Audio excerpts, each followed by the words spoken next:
हिना को रंगों से बहुत प्यार था। वो बहुत खूबसूरत ड्राइंग बनाती थी।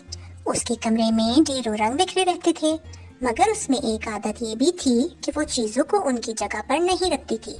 अक्सर उसके कमरे में मार्कर, पेंसिल, आर्ट का सामान, यहाँ तक कि उसके खिलौने भी बेतरतीब बिखरे रहते थे। एक दिन उसकी अम्मी ने उसको कमरे में आकर समझाया, हिना बेटी, ये देखो तुम्हारा कमरा कितना गंदा लग रहा है और सारा सामान भी बिखरा पड़ा है। वो तमाम तोहफे जो तुम्हें तुम्हारी आंटी ने बहुत प्यार से दिए थे, उनकी भी कदर किया करो। मगर हिना ने अम्मी की बातों को कोई अहमियत नहीं दी और अपनी ड्राइंग करने में मसरूफ रही। अभी वो ड्राइंग कर ही रही थी तो अचानक से उसकी सहेलियां उससे मिलने आ गईं।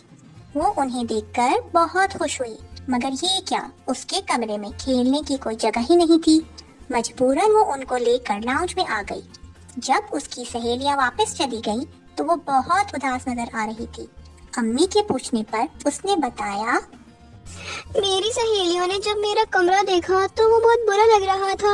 हर चीज बिखरी हुई थी और साफ भी नहीं था। इसीलिए मैंने आपसे कहा था कि अपना कमरा साफ रखो और देखो, इस बात की आदत बना लो कि जो चीज जहाँ से उठाओ उसको वापस उसकी जगह पर रख दिया करो। आओ हम दोनों मिलकर कमरा साफ कर लेते हैं। फिर हिना ने अम्मी के साथ मिलकर कमरा साफ किया तो कमरा बहुत खूबसूरत लगने लगा। उसने अम्मी का शुक्रिया अदा किया और बोली, आइंदा से मैं अपना कमरा साफ सुथरा रखूंगी ताकि आइंदा मुझे शर्मिंदगी ना हो। प्यारे बच्चों, याद रखो, सफाई निस्फ ईमान है और अल्लाह ताला भी साफ सुथरे लोगों को पसंद करता है। हमें खुद को और अपने इर्द गिर्द के माहौल को साफ रखना चाहिए।